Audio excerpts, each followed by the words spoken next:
ঢাকা মহানগর উত্তর পল্লবী থানাধীন এলাকায় 10 নং সেকশন এ ব্লক উর্দুভাষীদের দুর্দশা নিরসনে লক্ষ্যে 1 হইতে 6 নং অব দ্য বিল্ডিং ক্যাম্প এবং 13 হার্টস ক্যাম্প আয়োজিত এক মত বিনিময় সভা আয়োজন করেন 31 জুলাই 2025 রাত 9 ঘটিকায়। উক্ত অনুষ্ঠানে প্রধান অতিথি হিসেবে উপস্থিত ছিলেন ঢাকা মহানগর উত্তর বিএনপি আহ্বায়ক, ঢাকা 16 আসন সংসদ সদস্য পদপ্রার্থী জনাব আমিনুল হক। বিশেষ অতিথি হিসেবে উপস্থিত ছিলেন ঢাকা মহানগর উত্তর বিএনপির যুগ্ম আহ্বায়ক মাহবুব আলম মন্টু এবং উপস্থিত ছিলেন ঢাকা মহানগর উত্তর বিএনপি সদস্য এবং পল্লবী থানা 2 নং ওয়ার্ড সাবেক কাউন্সিলর সাজ্জাদ হোসেন মোল্লা এবং উপস্থিত ছিলেন বিশেষ অতিথি হিসেবে পল্লবী থানা বিএনপির যুগ্ম আহ্বায়ক মুকসিদুর রহমান আবিদ। প্রিয় দর্শক, উক্ত অনুষ্ঠানটি সভাপতিত্ব করেন বিহারীদের নেতা বাংলাদেশ কেন্দ্রীয় কমিটি SKYMR সভাপতি সাদাকা খান পাপ্পু এবং অনুষ্ঠানটির সঞ্চালনে ছিলেন SKYARM সাধারণ সম্পাদক শাহিদ আলী বাবলু এবং উক্ত অনুষ্ঠানে বিশেষ অতিথি হিসেবে যারা উপস্থিত ছিলেন তাদের মধ্যে আমরা দেখছি Bangladesh Mahajir welfare and development company BMYDC president SK Mohammad Azim এবং উপস্থিত ছিলেন আসিফ ইকবাল মাদক এবং বিভিন্ন সমস্যা তুলে ধরেন এই অনুষ্ঠানে। প্রিয় দর্শক, চলুন আমরা আপনাদেরকে পুরো অনুষ্ঠানটি দেখাচ্ছি, থাকবেন আমাদের সাথে। আমি ছিলাম আপনাদের সাথে reporter MCBTV online news portal. Urdu speaking peoples youth rehabilitation movement USPYRM এর সম্মানিত কেন্দ্রীয় কমিটির সভাপতি জনাব মোহাম্মদ সাদাকাত খান পাপ্পু ভাইকে তার মূল্যবান বক্তব্য এবং পরামর্শ দেওয়ার জন্য অনুরোধ জানাচ্ছি। যুগ্ম আহ্বায়ক ঢাকা মহানগর উত্তর বিএনপি আরো উপস্থিত আছেন মাহবুব আলম ভাই এবং আরো আমার ভাই আলম ভাই আছেন, অনেক আছেন, ছাত্র দলের সোহেল আছে, মহিলা দলের লোক আছেন। সবাইকে দারাশিপল্লী এবং উর্দুভাষীর পক্ষ থেকে আপনাদের এখানে আসার জন্য ধন্যবাদ জ্ঞাপন করছি। আপনারা আমাদের এখানে এসেছে, আমাদের কথা শুনেছে, এইটাই আমাদের কাছে খুশি লাগলো। কারণ আগামী গত 5ই আগস্টের পর আমরা উর্দুভাষীরা নির্যাতিত হইলাম এবং 5 তারিখে আগেও আমরা নির্যাতিত হয়েছিলাম। আমাদের ঘরের সন্তানরা 30 বছর বয়স পর্যন্ত কোনো লোক বাসায় ঘুমাইতে পারে নাই। রেড অ্যালার্ট চালু ছিল আমাদের এই ক্যাম্পের, আমাদের পরিবারদেরকে। বেনারসি যারা বিহারিদের কোনো ছেলে বাসায় ছিল না, যারা অনেকে আবার জেলে ছিল। আমাদের কাছে গেল, আমরা বললাম দেখো দোয়া করো, যদি সরকার পতন হয় তাহলে তোমরা এমনি বাইরে হয়ে যাবা, আর যদি না হয় তাহলে আমরা বাইর করবো। আমিনুল ভাইকে আমি বিশেষভাবে ধন্যবাদ দিব যে আমিনুল ভাই খুব দায়িত্বশীল ভূমিকা পালন করছেন আমাদের এই ওয়ার্ডে। আমাদের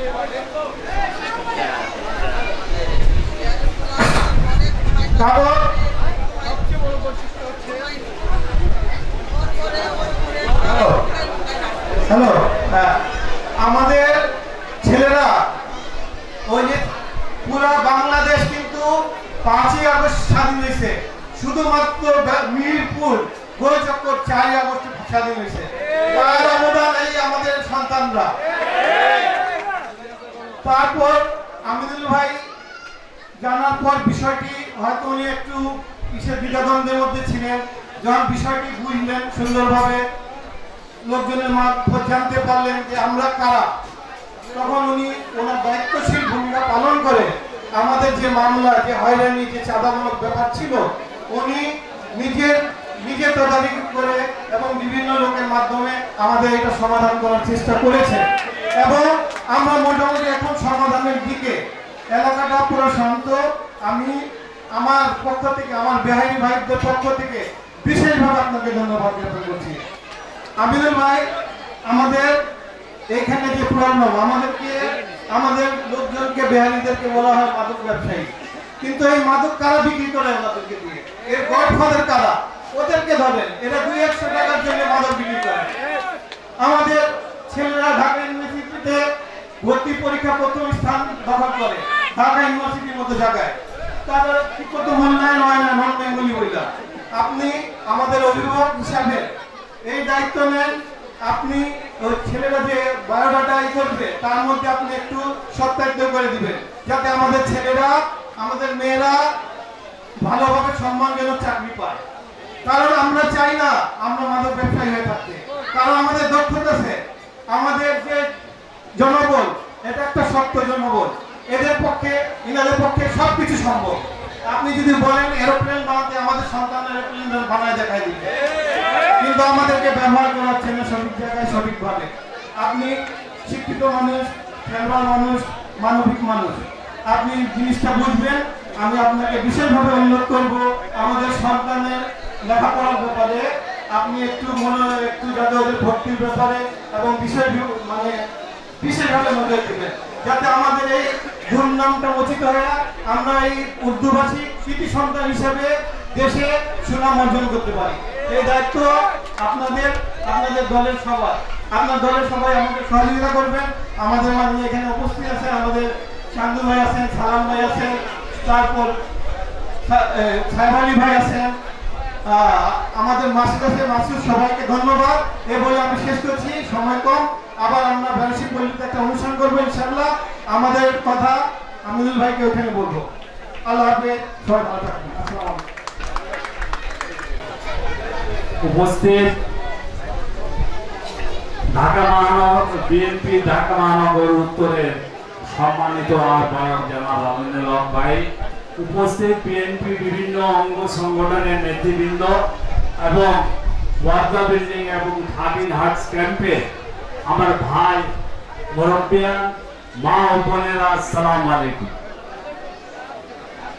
আপনারা জানেন যে বিগত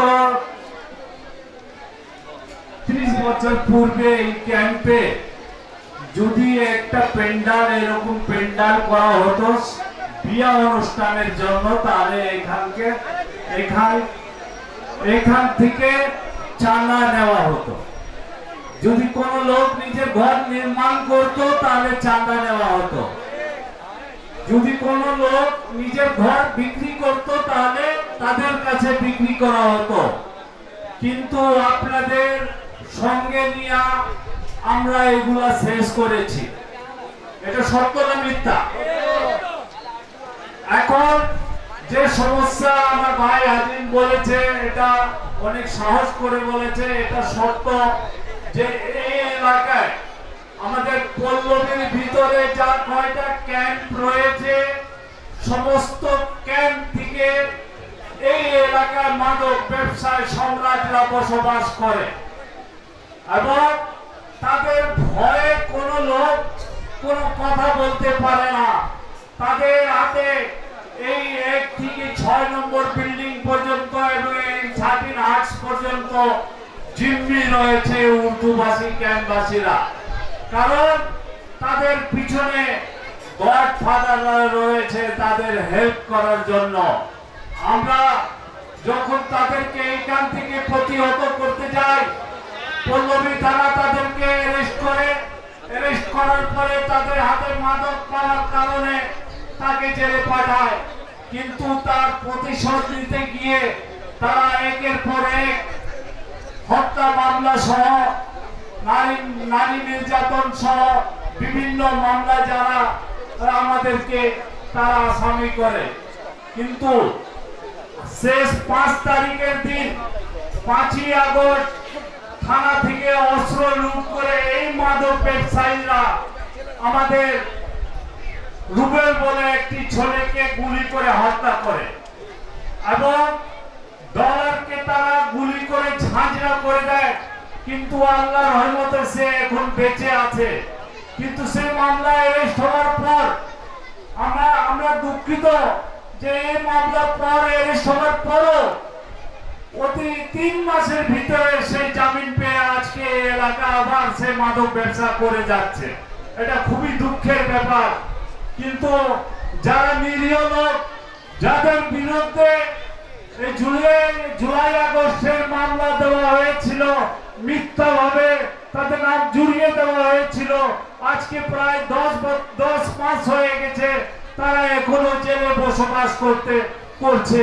এটা নিয়ে আমরা দুঃখ প্রকাশ করছি এবং আমি আশা করব আমিনুল ভাইয়ের কাছে যে বিষয় তিনি দেখেছেন যারা নিরীহ ছিল তাদের বিষয় তিনি খোঁজ খবর নিয়ে এই বিষয়ে তিনি কাজ করছেন এবং আরো যা কয়টা মামলা রয়েছে এই বিষয়ে তিনি কাজ করবেন এই আশা আমি রাখি। আপনারা জানেন যে আমিনুল ভাই বিভিন্ন জায়গায় এই মত বিনিময় সভায় উর্দু ভাষীদের সঙ্গে আলাপ আলোচনা করেছেন বিভিন্ন সমস্যা নিয়ে, কিন্তু আজ পর্যন্ত কোনো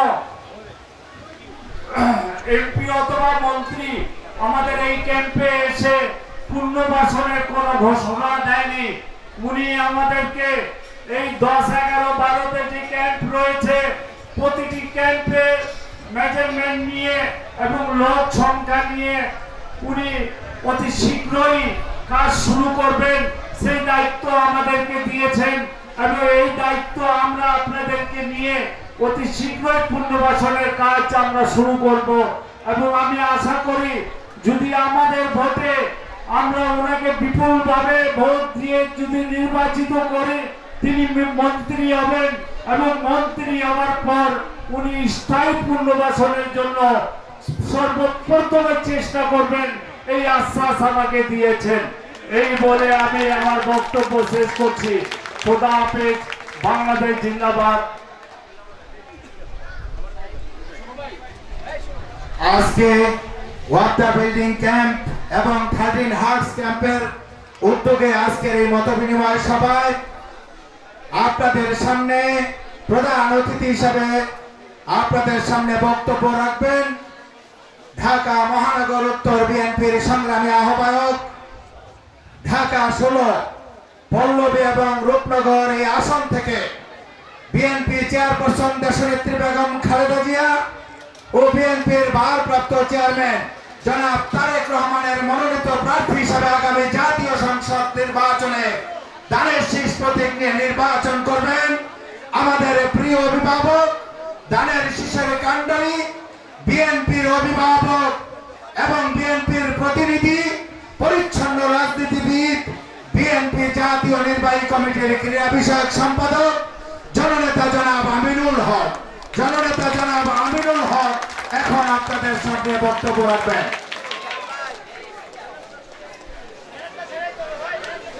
বিসমিল্লাহির রহমানির রহিম। 1 হইতে 6 ওয়াক্তা বিল্ডিং ক্যাম্প এবং 13 হার্টস ক্যাম্পের আজকের এই মত বিনিময় সভার সম্মানিত সভাপতি আপনাদের সকলের প্রিয় সাদাকাত খান পাক্কু, আমাদের মাঝে উপস্থিত আমাদের ঢাকা মহানগর উত্তর বিএনপি সংগ্রামী যুগ্ম আহ্বায়ক জনাব গাজী রেজাউল হোসেন রিয়াজ, যুগ্ম আহ্বায়ক মাহবুব মন্টু, আমাদের ঢাকা মহানগর উত্তর বিএনপির সদস্য জনাব সাজ্জাদ হোসেন মোল্লা, আমাদের মাঝে উপস্থিত আমাদের পল্লবী থানা বিএনপির যুগ্ম আহ্বায়ক আনিসুর রহমান, যুগ্ম আহ্বায়ক মুকসিদুর রহমান আবির, আমাদের মাঝে মিঠু ভাই রয়েছেন। নাম বললে সবাই আমার দিকে থাকে যদি নামটা বলি। যাই হোক, আমি একটু মজা করলাম। আমাদের মাঝে অনেক নেতৃবৃন্দ রয়েছেন, আমি সবার নাম বলবো না। এবং আমার সামনে উপবিষ্ট আমার পিতৃ সমতুল্য বাবারা রয়েছেন, ভাইরা রয়েছেন, আমাদের মায়েরা রয়েছেন, বোনেরা রয়েছেন। আমি শুরুতে যে বিষয়টি বলতে চাই, মাদকের বিষয় নিয়ে আজিম ভাই খুব জোরালো বক্তব্য দিয়েছেন। আমি এটি খুব পছন্দ হয়েছে আমার, যে উনি সত্যি কথা বলেছেন সবার সামনে। এবং আমি আপনাদেরকে আশ্বস্ত করতে চাই, আমাকে একটু সময় দেন, আমি আমার ইতিমধ্যে আমার যে কর্ম পরিকল্পনা, আমার যে কার্যক্রম, আমার যে একটি সুন্দর সমাজ গড়ার লক্ষ্য নিয়ে যে চিন্তা, যে ভাবনাগুলো রয়েছে সেই বিষয়গুলি ইতিমধ্যে আমি আইন শৃঙ্খলা বাহিনী এবং আমাদের যারা স্থানীয় নেতৃবৃন্দ রয়েছেন তাদের সাথে ইতিমধ্যে আমি কথা বলেছি। এবং এই যে মাদকের যারা গডফাদার রয়েছেন, আমি চিনি না কোন গডফাদার রয়েছে, কোন গডফাদার কে আরো কাউকে ছাড় দেওয়ার কোন সুযোগ নেই। আমি আপনাদেরকে আশ্বস্ত করতে চাই যে বলেছেন আপনারা অনেকেই যে মাদক ব্যবসায়ীরা যে এসির নামটা আমাকে বলতে পারলে ভালোই তো, সে কোথায় আছে আমি সারা বাংলাদেশের সেখান থেকে তারা খুঁজে বের করতাম যে এসিটা কে, যে নিজে মাদকের ব্যবসায়ীকে উৎসাহিত করেছে। আমরা এই ধরনের কোন পুলিশ কর্মকর্তাকে কোনোভাবে আর কোনো সুযোগ দিব না। কোন অন্যায় ভাবে কোন মাদক ব্যবসায়ের সাথে জড়িত হয়ে যারা ওই স্বৈরাচারের আজ্ঞাবহ প্রশাসনের বাহিনী ছিল, তারা এই ধরনের মাদক ব্যবসার সাথে জড়িত ছিল। কিন্তু বর্তমানে আমি আশ্বস্ত করতে চাই,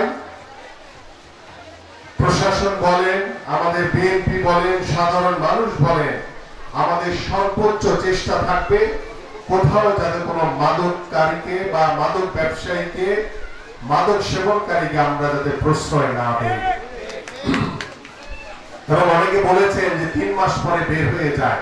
আমি আপনাদেরকে একদম ওয়াদা করে যাচ্ছি, আপনারা যদি কোনো এরকম মাদক ব্যবসায়ী যদি অ্যারেস্ট হয়, সে নামটা আমার কাছে দিয়ে রাখবেন, 5 বছরের ভিতরে বের হতে পারবেন। আমাকে শুধু নামটা দিয়ে রাখবেন যে সেই মাদক সম্রাট বা মাদকের গডফাদার বলেন, তাকে অ্যারেস্ট করা হয়েছে, 5 বছরের ভিতরে বের হতে পারবে না। এই নামটা আপনাদেরকে দিতে হবে। আমি আজিম ভাইকে ধন্যবাদ জানাই এই কারণে যে আমরা আমাদের ভবিষ্যৎ প্রজন্মের জন্য, তরুণ প্রজন্মের জন্য, আমাদের সন্তানদের জন্য আমরা মাদক মুক্ত সমাজ গড়তে চাই। সেই মাদক মুক্ত সমাজ গড়ার জন্য এই যে আমার সামনে যারা বসে আছে, এই যে সাইডে যারা দাঁড়িয়ে আছেন, আমার মা খালারা রয়েছেন, আমার এখানে ভাইরা রয়েছে, আপনাদের সহযোগিতা লাগবে। আপনাদের সহযোগিতা ছাড়া আমি করতে পারবো না। কারণ এই মাদক ব্যবসায়ী আপনাদের ভিতরেই বসবাস করে, যারা মাদক সেবন করে তারাও আপনাদের ভিতরেই বসবাস করে।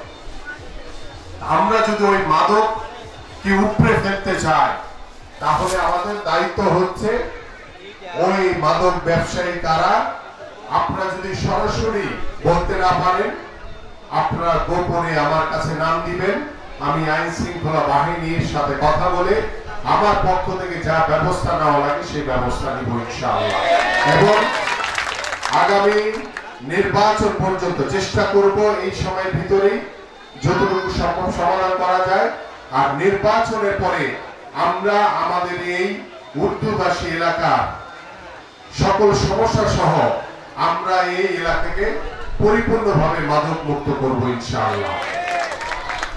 এবং আমাদের আসিফ ইকবাল যিনি প্রথমে বলেছেন মাঠের ব্যবস্থা করা, যেটি ময়লার একটি স্তূপে, আমি এখানে স্থানীয় নেতৃবৃন্দ রয়েছেন, আমাদের আবির ভাই রয়েছেন, আমাদের আনিস ভাই, আমাদের সাজ্জাদ ভাই, ইতিমধ্যে আমরা এই ময়লা বর্জ্য পরিষ্কার করার জন্য আমরা সিটি কর্পোরেশনের যে ব্যবস্থাপনা, যে চিফ রয়েছেন বর্জ্য ব্যবস্থাপনা কমোডর বাশার সাহেব, তাকে অনুরোধ করেছেন, তিনি বিভিন্ন জায়গায় ইতিমধ্যে কাজ শুরু করে দিয়েছে।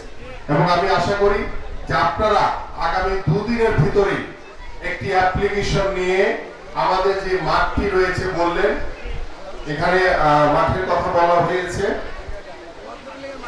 হ্যাঁ, ওয়ার্তা বিল্ডিং এর মাঝখানে যেখানে যে 2-3 যেখানে রয়েছে, সেই মাঠটি যাতে দ্রুত পরিষ্কার করে আমাদের সন্তানদের জন্য, আমাদের যুব সমাজ, তরুণ সমাজের জন্য খেলার ব্যবস্থা যাতে করে দেওয়া হয়। এবং পিছনে আমাদের যে একজন আপা বলছিলেন যে পিছনে যে আনসার ক্যাম্পে যেখানে ময়লা পড়ে আছে, সেই জায়গাটিও আপনারা আইডেন্টিফাই করে সেইখানের পক্ষ থেকে একটি অ্যাপ্লিকেশন করবেন, যাতে আগামী 7 দিনের ভিতরে এই যে 2টি মাঠের যে ময়লা রয়েছে সেটি যাতে পরিষ্কার হয়ে যায়। এবং আমি এখনই আমার বক্তব্যের পরে আমি গাড়িতে উঠে কথা বলবো আমাদের বাশার সাহেবের সাথে, যে আমাদের এই 3 নম্বর ওয়ার্ডের ওয়ার্ডা এবং 13 হার্স ক্যাম্প থেকে 2টি অ্যাপ্লিকেশন যাবে, একটি মাঠ এবং না 2টি মাঠ, একটা মাঠ এবং এটা তো মাঠ, তাই না? হ্যাঁ, এখানেও মাঠটি যাতে দ্রুত পরিষ্কার করে এবং এখানকার যে জলবদ্ধতা রয়েছে, ড্রেনেজের সমস্যা রয়েছে, সেই সমস্যাটা যাতে দ্রুত সমাধান করা যায়। কারণ যে ড্রেনেজ,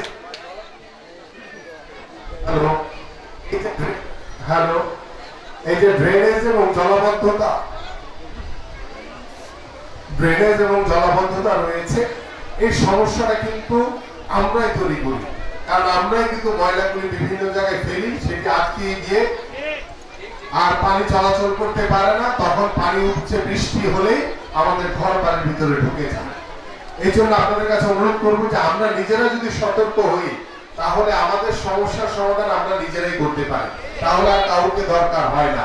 বাট আমরা অতটুকু সতর্ক না, আমরা চেষ্টা করি না। আমরা চেষ্টা করা উচিত, কারণ আপনারা বা আমরা বা আমাদের ভবিষ্যৎ প্রজন্মের জন্য আমাদেরকে কিন্তু একটি সুন্দর সমাজ রেখে যেতে হবে, যাতে আমাদের ভবিষ্যৎ প্রজন্ম তারা যাতে ভালো থাকে।